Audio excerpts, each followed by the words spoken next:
ఇప్పుడైతే లేచింది పాప, స్కూల్కి బయలుదేరుతుంది. నేను వచ్చేసి టిఫిన్ చేద్దామని అయితే లోనికి వచ్చాను. చాలామంది మిగిలిపోయిన అన్నం అయితే పడేస్తారు బయట. నేను మిగిలిపోయిన అన్నంతో ఒక రెసిపీ అయితే చేయబోతున్నాను. మీరు కూడా మీకు చూపిద్దామనేసి అయితే నేను ఈరోజు చేసేస్తున్నాను. ఇప్పుడు ఈ అన్నం ఉంది కదా, ఈ అన్నంతోనైతే అట్లే వేస్తున్నానండి. చూడండి, ఇప్పుడు ఒక మిక్సీ గిన్నె తీసుకున్నాను. మిక్సీ గిన్నెలోనేమొచ్చి రైస్ వేసేస్తున్నానండి.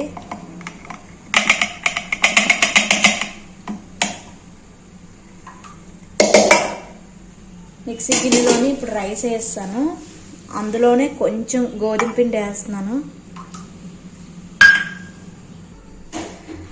గోధుమ పిండి వేసాం కదా, అలాగే కొంచెం మైదా పిండి కూడా వేస్తున్నాను.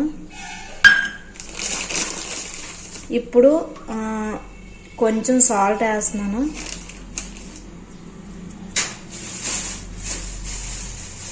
నెక్స్ట్ వచ్చేసి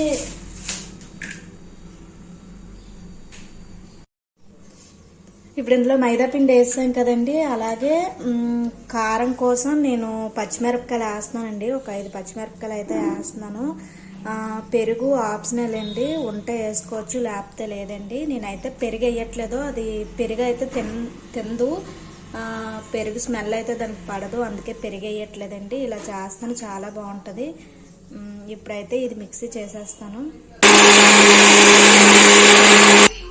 చూడండి, ఇది ఇలాగా ఇంకొంచెం అయితే గ్రైండ్ చేసుకోవాలండి. ఇది నలగలేదు, మెత్తగా అయితే చేసుకోవాలి.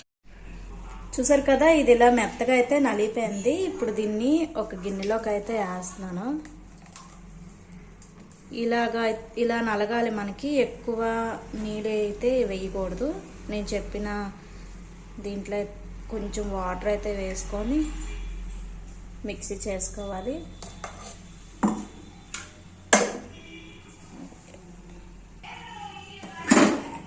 ఇప్పుడైతే అట్లయితే వేసేస్తున్నానండి.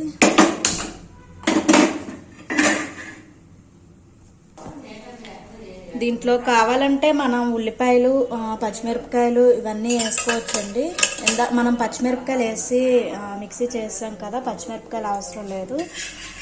ఒకవేళ పచ్చిమిరపకాయలు వేగిపోతే ఇందులో అయితే వేసుకోవచ్చు. ఇప్పుడైతే ఆయిల్ వేసాను, చాలా బాగుంటాయండి, ట్రై చేయండి.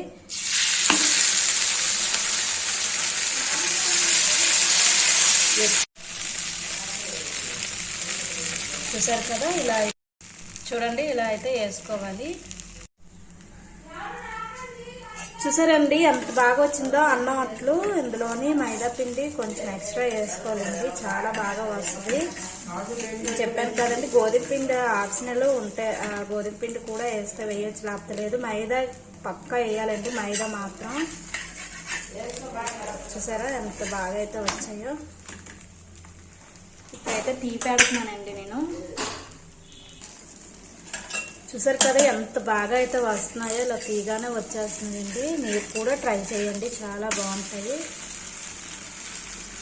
కారం కారంగా ఉంటాయి. పచ్చిమిరపకాయలు వేసాం కదా, చాలా మంది వంట సోడా వేస్తారండి, కానీ నేను వంట సోడా వేయలేదు.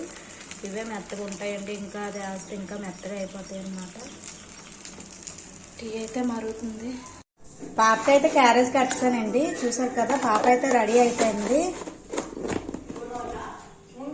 స్కూల్కి అయితే రెడీ అయిపోతుంది.